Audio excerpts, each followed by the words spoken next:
Voilà, on peut se lever pour le chanter? Oui. Voilà, on va se réjouir. Très bien, on va.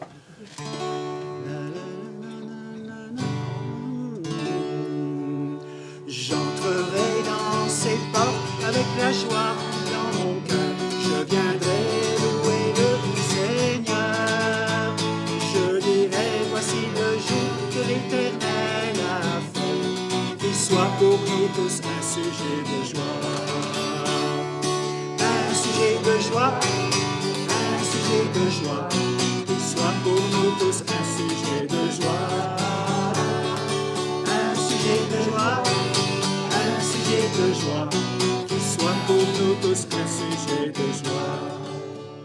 Je louerai l'Éternel car son amour est si grand, car sa bonté n'a pas de fin. D'une seule voix le peuple entonnera ce chant. Un amour, sa bonté n'ont pas de fin. Ils n'ont pas de fin, ils n'ont pas de fin. Son amour, sa bonté n'ont pas de fin. Ils n'ont pas de fin, ils n'ont pas de fin. Son amour, sa bonté n'ont pas de fin. L'Éternel est ma force, il est le sujet de mes chants. Il est venu à mon secours. Mieux vaut compter sur lui que sur les gens influents. Je me réjouirai en son amour. Je me réjouis, je me réjouis, je me réjouirai en son amour. Je me réjouis, je me réjouis, je me réjouirai en son amour. On peut rester debout? Alors nous louons le Seigneur. L'Éternel est mon berger, c'est ma relation. Je ne manquerai de rien, c'est ma provision. Il me fait reposer dans de verts pâturages, c'est mon repos. Il me dirige près des eaux paisibles, c'est mon rafraîchissement.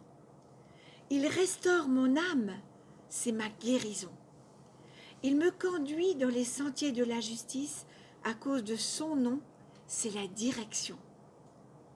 Quand je marche dans la vallée de l'ombre de la mort, c'est l'épreuve. Je ne crains aucun mal, c'est la protection. Car tu es avec moi, c'est sa fidélité. Ta houlette et ton bâton me rassurent, c'est la discipline. Tu dresses devant moi une table en face de mes adversaires, c'est mon espoir. Tu oins d'huile ma tête et ma coupe déborde, c'est l'abondance. Oui, le bonheur et la grâce m'accompagneront tous les jours de ma vie, il est ma bénédiction. Et j'habiterai dans la maison de l'Éternel jusqu'à la fin de mes jours, c'est l'éternité. Et nous prions ensemble.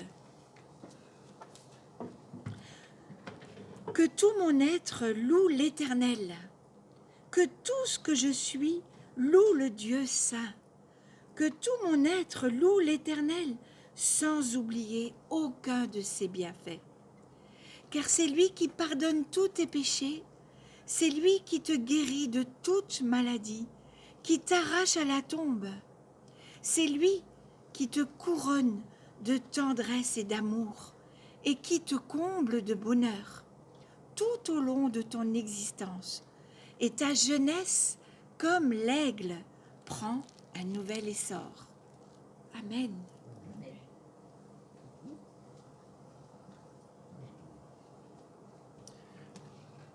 La semaine dernière, on avait pris ce chant à l'agneau de Dieu, soit la gloire. On va le reprendre. Comme ça, on peut mieux le chanter.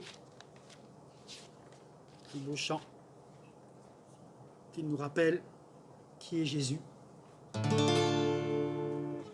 Élevé à la droite de Dieu, couronné de 1000 couronnes, tu resplendis comme le soleil radieux.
clairement, même si nous n'entendons pas distinctement.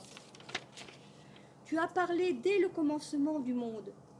Tu as même créé la terre en parlant. Et tu continues à créer la vie, l'amour, la paix et la joie par ta parole en nous. Alors, Seigneur, nous voulons avoir accès en nous par ta parole ce matin. Nous voudrions avoir accès à ta parole, et non seulement au texte, mais accès à ta voix, entendre quelque chose de ta part. Nous confions notre écoute, qui est si souvent déficiente, en sachant que ton Saint-Esprit pourra déposer ta parole dans notre oreille, dans notre cerveau, dans notre cœur. Parle, nous t'écoutons. Amen. Ah oui, on a été perturbés dans notre écoute. On peut s'asseoir. Et puis, comme la dernière fois, comme dimanche dernier, voilà, on va lire ensemble, parce qu'il est court et parce qu'il est connu, de pouvoir lire ce psaume qui vous a porté, et je dirai encore quelques mots pour la suite. Doucement, on va le lire ensemble. L'Éternel est mon berger, je ne manquerai de rien. Il me fait reposer dans de verts pâturages. Il me dirige près des eaux paisibles. Il restaure mon âme. Il me conduit dans les sentiers de la justice à cause de son nom. Quand je marche dans la vallée de l'ombre de la mort, je ne crains aucun mal, car tu es avec moi. Ta houlette et ton bâton, voilà mon réconfort. Tu dresses devant moi une table en face de mes adversaires. Tu induis ma tête et ma coupe déborde. Oui, le bonheur et la grâce m'accompagneront tous les jours de ma vie, et j'habiterai dans la maison de l'Éternel jusqu'à la fin de mes jours. On va remettre la première. Voilà. Pour celles et ceux qui veulent suivre les premières parties de ce psaume, vous avez qu'à écouter sur la chaîne YouTube, comme je disais au début du culte. Il y a presque 200 personnes qui ont écouté ce culte. Ce matin, on va continuer. Le psalmiste dit « Le Seigneur, il me conduit dans les sentiers de la justice à cause de son nom. » La deuxième partie du verset 3. « Il me conduit dans les sentiers de la justice à cause de son nom. »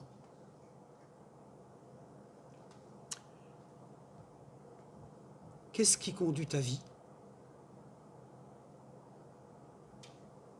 Qu'est-ce qui la dirige? Il me conduit. Est-ce que c'est la haine? L'amertume? Ce sont des poisons qui empoisonnent nos vies. Qu'est-ce qui conduit ta vie? La culpabilité? Te sentir toujours coupable, c'est rester prisonnier des fautes du passé? J'aurais dû faire ça, je n'ai pas fait ceci. Puis on n'avance plus. Qu'est-ce qui dirige ta vie? La peur, la honte, les regrets, l'égoïsme, l'obsession de l'argent, la frustration? Mon frère, ma sœur, toutes ces choses sont des mauvais guides. Des guides qui font mal, des guides qui égarent et qui ne te permettent pas d'entrer dans les projets de bonheur que Jésus a pour toi. Oui, il est bon, le Seigneur, de laisser le Seigneur être ton guide. Qu'est-ce qui dirige ta vie? Un petit écran? Les followers? Le nombre de vues? Laisse le Seigneur être ton guide. Alors tu entreras dans les projets de bonheur que le Seigneur a pour toi. Alors tu trouveras ta juste place dans ta vie. Tu seras épanoui et il y aura l'harmonie et la paix parce que tu te laisses guider. Alors, qui dirige ta vie? Il me conduit dans les sentiers de la justice. C'est quoi les sentiers de la justice? Parfois on dit des mots puis on ne se rend même pas trop compte de ce que ça veut dire.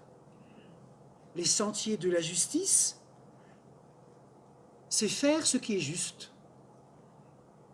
Et contraire de ce qui n'est pas juste, c'est ce qui est faux. Et souvent, la Bible dit, nous sommes amenés à faire des choses qui ne sont pas justes. On appelle ça des œuvres mortes. On fait tellement de choses que le Seigneur ne nous demande même pas. Et ça ne produit pas grand-chose. Jésus, il aimerait que tu puisses entrer dans les sentiers de la justice, que ça produise quelque chose de juste, de bon. Tu n'as pas envie que tes actes, que tes pensées produisent des choses bonnes? C'est vrai que, oui, on fait des fois beaucoup de choses, et le Seigneur ne nous demande même pas de les faire. Et ça ne produit pas grand-chose. Apparemment, ça laisse des choses, on croit que c'est bien, mais ce n'est pas des œuvres justes. L'enjeu, c'est d'apprendre à faire uniquement les bonnes œuvres que le Seigneur a prévues d'avance pour nous, afin que nous les fassions. Ça, c'est dans Éphésiens, chapitre 2. Apprendre à faire des bonnes œuvres. Pas faire tellement de choses qui épatent les gens, qui donnent une belle vitrine. Mais en fait, on ne sait pas ce que Jésus demande de nous, parfois. Ça implique que nous acceptions de lâcher prise et que nous disions à Jésus, ben ok, Jésus, je te laisse maintenant le contrôle sur ma vie. Vas-y, prends les commandes et fais-moi connaître la volonté de Dieu. Donne-moi de faire la volonté du Père. Et vous allez voir qu'après, il y a des choses qui se passent. Waouh! Et ça marque nos vies, ça marque les gens. Je me rends bien compte aussi, je reconnais, il y a des choses que je fais, puis ça ne porte pas de fruits. C'est beau de l'extérieur, mais... Et parfois, boum, waouh, ça a un impact. 2 ans, 5 ans plus tard, les gens se souviennent. Parce que c'est l'œuvre de Jésus. C'est la vie, la véritable vie. Laissons-nous nous conduire et nous instruire par la parole et par l'Esprit du Seigneur. C'est ce que je disais déjà dimanche dernier. Laissons-nous nous conduire. Il me conduit dans les sentiers de la justice à cause de son nom, pour l'honneur de son nom, pour sa gloire. Il veut te conduire. Encore une dernière remarque. Si les moutons ne sont pas conduits par leur berger, qu'est-ce qui se passe? Ils prennent toujours les mêmes pistes qui les conduisent toujours vers les mêmes pâturages. Et ces pâtures, ils finissent par être épuisés. C'est comme les vaches, Erwin. Si tu les mets toujours dans le même parc, à un moment donné, il n'y a plus rien à manger. Il faut les changer. Faut les changer. Voilà, c'est ça. Ils ont besoin d'être conduits différemment par le bon berger, le bon agriculteur, le bon Erwin qui les conduit dans le bon pâture, la bonne pâture, vers le bon pâturage. Nous, on fonctionne de la même façon. Sans le bon berger, on s'enferme dans des mauvaises habitudes qui deviennent destructrices pour nos vies. On fait toujours la même chose. Seigneur, merci qu'on se laisse pour guider ce par que tu soi-même. veux nous dire. Merci parce Et ça que ne produit pas grand-chose. Alors, laissons-nous nous conduire par ce bon berger sur les sentiers de la justice. Et alors, on trouvera des paysages nouveaux. Redécouvrir qu'à chaque fois, sa parole, la Bible et son esprit nous parlent tout à nouveau. Ça nous vivifie, ça nous interpelle, ça nous nourrit, parce qu'on se laisse conduire par ce bon berger. Ça vous parle? Il me conduit dans les sentiers de la justice, dans ce qui est juste, dans les bonnes choses, et tout simplement nous demander, Seigneur, qu'est-ce que tu veux? Sarah, Léa, je vous encourage, quand j'avais votre âge, j'ai eu la chance de pouvoir être entouré par des pasteurs et ils m'ont dit, Daniel, demande à Jésus, qu'est-ce que tu veux pour ma vie, pour plus tard, pour ma formation professionnelle, pour mon conjoint. Je t'abandonne cela. Et puis, Dieu veut nous conduire chacun et chacun. Ça n'empêche pas qu'il y ait des difficultés. Ça n'empêche pas que quand je marche dans la vallée de l'ombre de la mort, même avec le bon berger, il y aura des vallées de l'ombre de la mort. Vous savez ce que c'est. Nous vivons tous. Je ne crains aucun mal. Ta houlette et ton bâton, voilà mon réconfort. Il est clair que dans notre vie, nous ne connaissons pas que des sommets éclairés par les montagnes. Il nous faut aussi parfois traverser par le bas, par des sombres vallées, des difficultés, des épreuves et le deuil. Dans ces vallées, la présence du Seigneur, avec son bâton et sa houlette, sont là pour nous rassurer et venir en aide. La houlette et le bâton. Ce sont des images qui nous parlent de la Bible et de l'Esprit du Seigneur. Le bâton du bon berger, c'est sa parole. Quand on dit le bâton du berger, on a l'impression que c'est pour nous taper. On a cette image-là. Hein, le bâton du berger, peut-être que certains ont cette image, il a ce bâton pour nous taper. En fin de compte, s'il est là... C'est pour nous rassurer. Oui, et pour taper qui? Tous ceux qui s'opposent à ces brebis, tous ceux, les bêtes sauvages, grâce au bâton, il va les tuer. Et il ne nous tue pas nous, bon berger, les brebis. Il va tuer l'ennemi, notre ennemi, le mal, diable, Satan. Il a vaincu par le bâton de sa parole, parce qu'il est ressuscité, vivant. Le bâton du bon berger est là pour taper sur la tête du serpent. Il voit un serpent par là, le berger, tac, il tape dessus, la mort, pour que toi tu puisses vivre.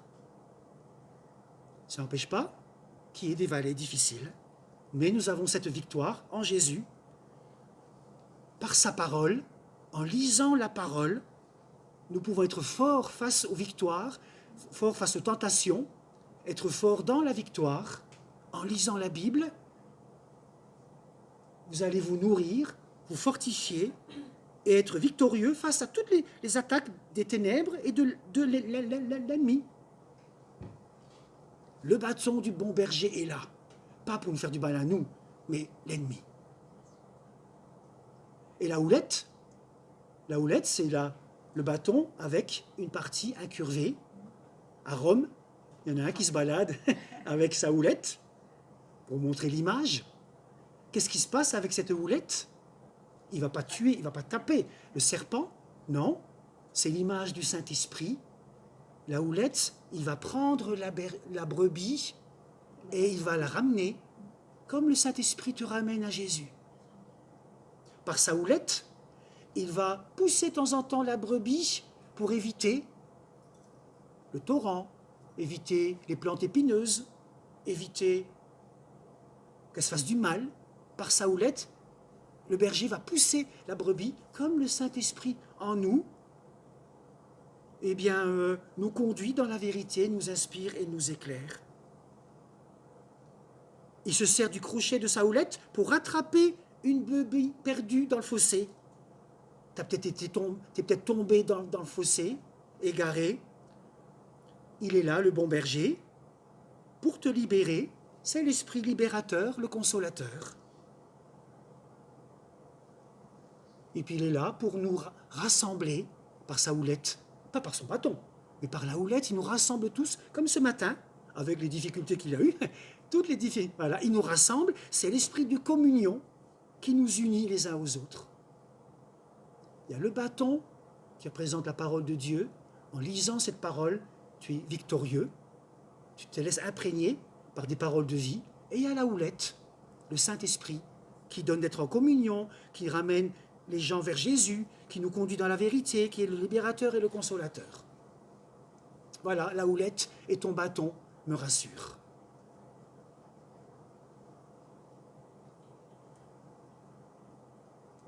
Oui, frères et sœurs, même lorsque la puissance de la mort nous environne de toutes parts, eh bien, nous pouvons encore compter sur la présence fidèle de notre Jésus à nos côtés.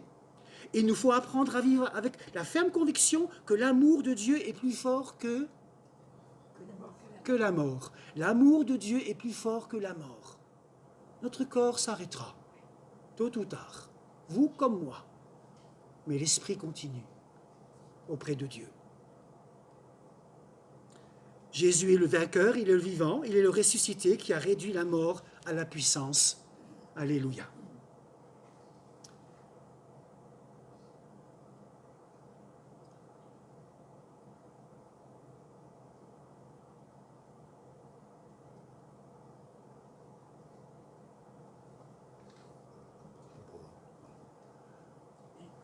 J'avais encore prévu plein de choses, mais on aura le temps de pouvoir encore méditer cela.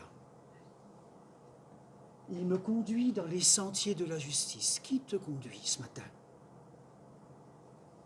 Ne laisse pas tes pensées, ton amertume, la maladie, les inquiétudes, le décès. Ne laisse pas, au nom de Jésus, chasse toutes ces pensées et laisse l'Esprit de Dieu venir sur toi.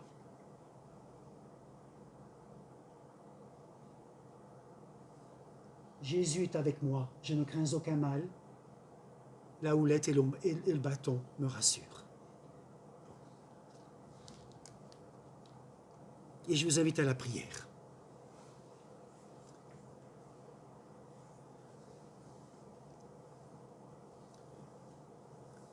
Seigneur, merci pour David. Tu l'as inspiré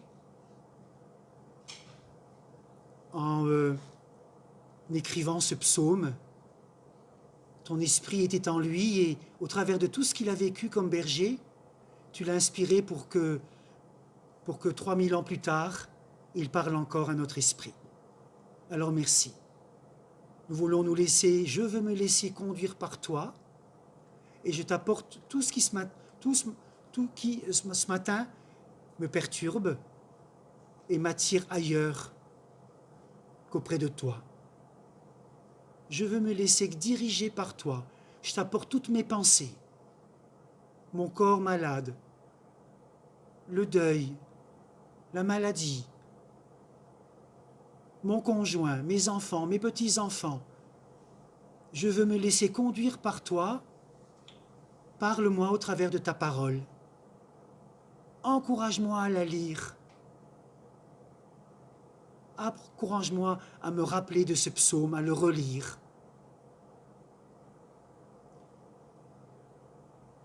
Nous te bénissons parce que tu as vaincu le mal, la puissance de ce mal, même si tout autour de nous, parfois dit le contraire, mais c'est faux.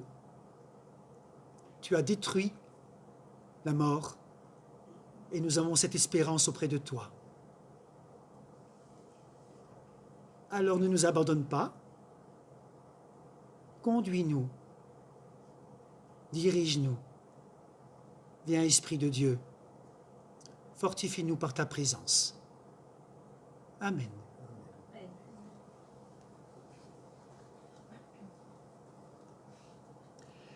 Et on va reprendre le chant « L'Éternel est mon berger », on va le chanter ensemble. On va chanter ensemble.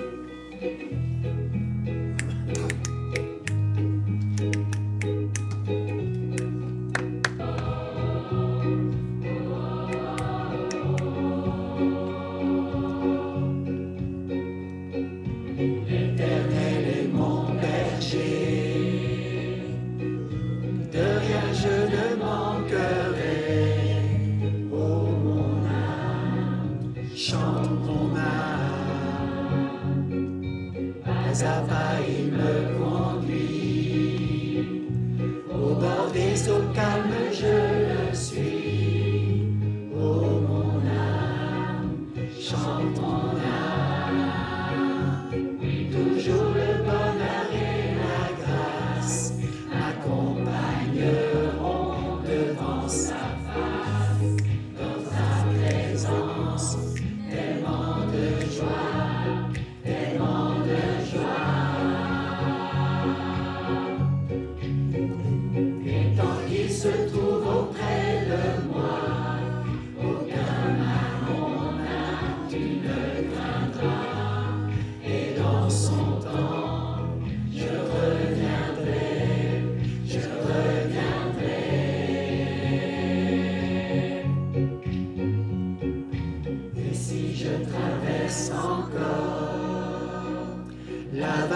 sauver de l'ombre de la mort.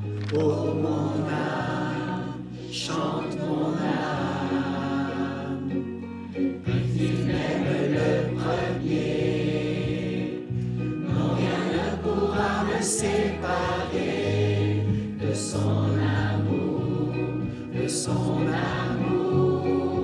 Oui, toujours, toujours le bonheur et la grâce m'accompagneront devant sa face, dans sa présence, tellement de joie, tellement de joie.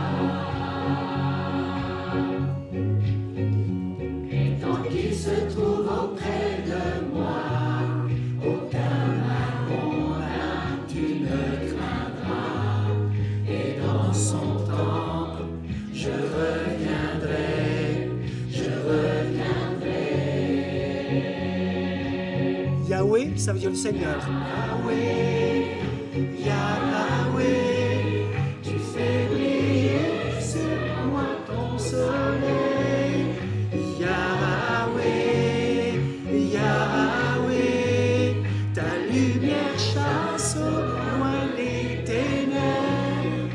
Yahweh, Yahweh, ta parole éclaire mon sentier. Yahweh, Yahweh, Yahweh. Bientôt il viendra me chercher. Et oui, ça arrivera. Et dans sa maison j'habiterai. Oh mon âme, chante mon âme, sans cesse jusqu'à son retour.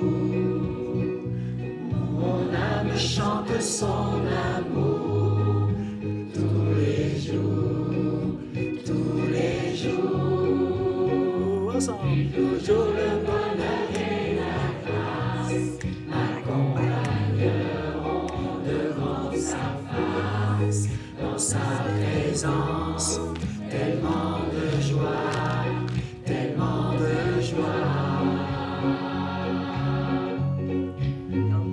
Et tant qu'il se trouve auprès de moi, aucun mal mon âme tu ne craindras. Et dans son temple, je reviendrai, je reviendrai. Dans sa présence, tellement de joie, tellement de joie. Dans sa présence, tellement de joie, tellement de joie. Et ensemble, on va prier notre Père. Donc on est debout et avec cette joie et cette confiance, ensemble, devant toi, le bon berger. Et avec tout ce qui nous occupe, et en te présentant ce monde, en te présentant toutes les personnes à qui nous pensons, ensemble, nous faisons monter vers toi cette prière. Notre Père, qui es aux cieux, que ton nom soit sanctifié, que ton règne vienne, que ta volonté soit faite sur la terre comme au ciel. Donne-nous aujourd'hui notre pain de ce jour. Pardonne-nous nos offenses, comme nous pardonnons aussi à ceux qui nous ont offensés. Et ne nous laisse pas entrer en tentation, mais délivre-nous du mal, car c'est à toi qu'appartiennent le règne, la puissance et la gloire, pour les siècles des siècles. Amen.